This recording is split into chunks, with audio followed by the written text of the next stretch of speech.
यह कहानी महाभारत काल की है। यह तो आपको पता ही होगा कि द्रोणाचार्य जी कौरवों और पांडवों के गुरु थे।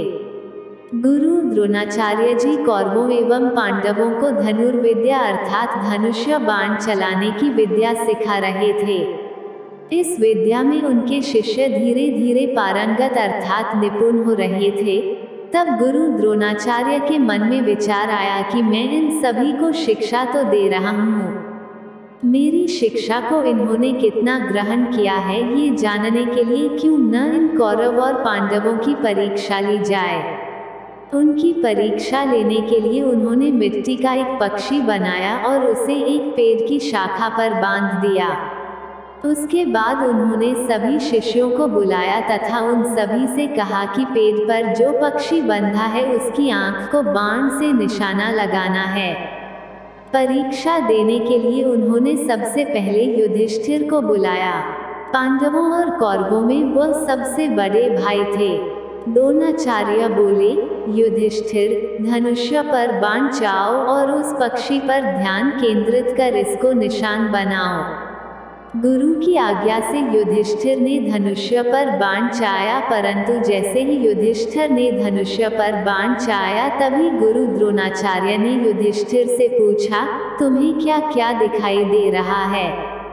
युधिष्ठिर ने उत्तर दिया, गुरुदेव, मुझे पेड़, आप और मेरे सभी भाई दिखाई दे रहे हैं। द्रोणाचार्य जी ने उससे कहा, धनुष बाण यहीं रखकर वापस अपने स्थान पर जाने के लिए कहा। इसके बाद दुर्योधन की बारी थी। उसको भी द्रोणाचार्य जी ने बाण चाकर पक्षी पर ध्यान केंद्रित करने के लिए कहा। दुर्योधन के धनुष्य पर बाण चाहते ही द्रोणाचार्य जी ने उससे भी वही प्रश्न पूछा कि तुम्हें क्या दिखाई दे रहा है? दुर्योधन ने उत्तर में कहा कि मुझे वह पेड़, आप, वह पक्षी, मेरे भाई सभी दिखाई दे रहे हैं।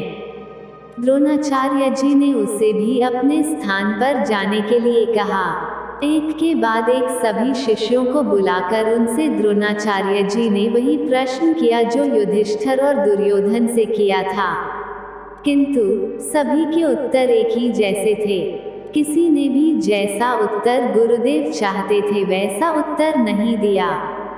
उन सबको द्रोणाचार्य जी ने अपने अपने स्थान पर जाने के लिए कहा। अंत में उन्होंने अर्जुन को बुलाया।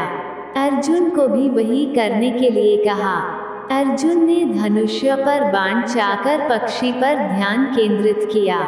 द्रोणाचार्य जी ने भी अर्जुन से यही पूछा कि अर्जुन, बताओ, तुम्हें क्या क्या दिखाई दे रहा है?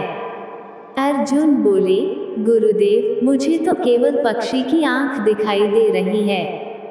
यह उत्तर सुनकर सभी शिष्य उस पर हंसने लगे। द्रोणाचार्य जी अर्जुन की यह बात सुनकर मन ही मन प्रसन्न हो गए। वे कुछ क्षण के लिए रुके और उन्होंने अर्जुन से एक बार फिर पूछा, ठीक से देखो अर्जुन, तुम्हें क्या क्या दिखाई दे रहा है? अर्जुन ने फिर से वही कहा, गुरुदेव जी, मुझे केवल उस पक्षी की आंख को छोड़ कुछ भी दिखाई नहीं दे रहा है। अर्जुन के इस उत्तर से प्रसन्न होकर द्रोणाचार्य जी ने कहा, वत्स, बाण चलाओ। अर्जुन ने बाण चलाकर पक्षी की आंख भेद दी। यह देख द्रोणाचार्य ने अर्जुन की पीठ थपथपाकर उसकी सराहना की और अर्जुन से कहा कि आज तुम मेरी इस परीक्षा में उत्तीर्ण हो गए। तुम ही इस युग के सर्वश्रेष्ठ धनुर्धर बनोगे।